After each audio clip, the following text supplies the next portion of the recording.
This area, I mean, it was bad. I'm trying to control myself because I can really get emotional thinking about it. The teenager was shot and killed at a house on the street just behind me. This was the highest crime area in the city. It's North Cheyenne. It's known to the neighborhood association as the most dangerous street. At that time, community centers was closing, and a lot of these kids didn't have nowhere to go, nothing to do. But that's who was causing havoc in the community. Lataya Price watched as 15-year-old Quantrell Fox was loaded into an ambulance after an accidental shooting with friends.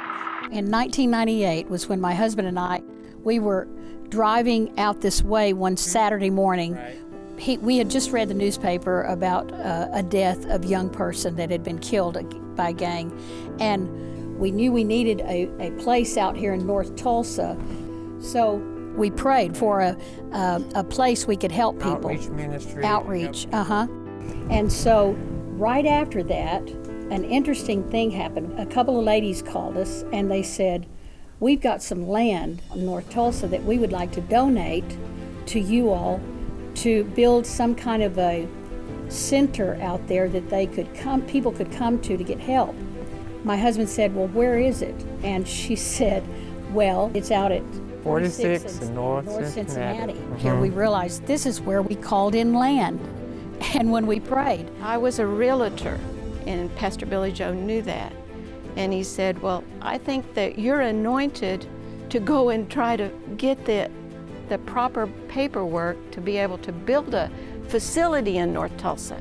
And the first place I went, they said, no, there's too many outreaches in North Tulsa. And I came back and asked Pastor Billy Joe, now what do we do? He said, well, we're going to pray. We're going to pray about it, and then you're going to go back and you're going to ask again. And we did. We all took that a matter of prayer. And I went back and asked again if we could have permission to build in North Tulsa. And they said yes.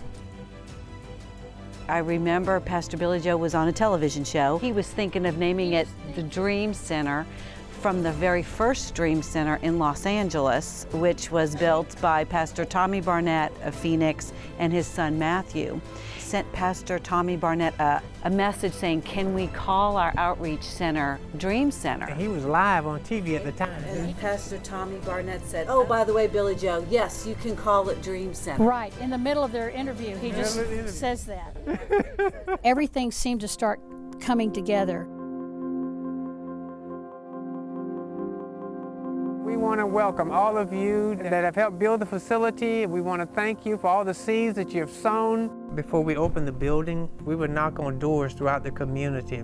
The one thing that stood out in my mind was from the elderly in the community, and they would always ask, what are you going to do for our kids? That one thing kept coming from home, because that's who was causing havoc in the community, was the children. They didn't have nothing to do. And so we began to develop programs and services targeted mainly for our children. And then eventually we were able to hire staff.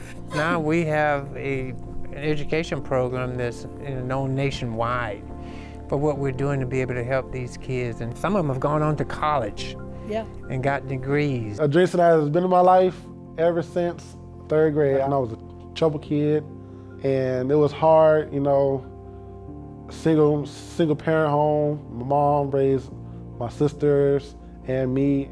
I grew up poor. I still am poor. You know what I'm saying? Jason helped with clothing, groceries. Jason really helped everything like I really needed, like shoes or even the sports team. I needed something to stay occupied during the summer if there wasn't a summer program. If I wasn't in there, even though I would play with the baseball team or the basketball team. And yeah, Jason has been in my life ever since third grade. I thank him. I thank him so much, because at the Dream Center, probably be there dead or in jail, because it's the stereotypical black man living in the ghetto. I graduated from a great high school, Booker T. Washington. Went to a great college with a great nursing program. Everything's paid for. I want to get my degree in nursing, my BSN. That's something not a lot of people can say. They'd be like, oh, I'm on a sports scholarship or this, sports that. I'm like, well, I can beat the stereotype and say I have an academic scholarship. Our heart is that we could give help to people practically, but we could also present the gospel to them where they could receive it. Then they could get vision for their life. 2017, when I first came to the Dream Center, I was like walking dead but alive. I wasn't hopeful, I wasn't dreaming. I had no idea what the Tulsa Dream Center was. So we got here and it was church going on, which blew me away, because where do you find church at 10 o'clock on a Tuesday? And so then after service, they gave us a basket of groceries. I was a full-time entrepreneur and I didn't have any food. I kept coming back to the Dream Center and I kept listening to the messages that was being spoken to me. The more I came here and the more I would sit in the chapel service, my mental thoughts changed. It just like, it just makes me want to live again, you know, because when you struggle with stuff like quitting, it's like an option. Like quitting is like the easiest thing to do. In 2017, I came because I was in need of help. Fast forward 2019, I applied for a job. I went from teacher assistant to family support. I got moved up to family support. Family and support, like what kind of title is that? That just blew me away, because I get to go out and support the families like they supported me and my family. Tell me God didn't do it. And he said, I don't want it just to be a social agency. There's a lot of places people can go and get clothing. There's a lot of places people can go and get food. But I want it to be a place where we can minister to their spirit. Do whatever it was necessary to help get the message across that we're not going anywhere, and we're going to love you. It's so great being a part of such a great family here at the Tulsa Dream Center, and knowing that the whole mission is to get out and make a change and make a difference and give people like me hope and a chance.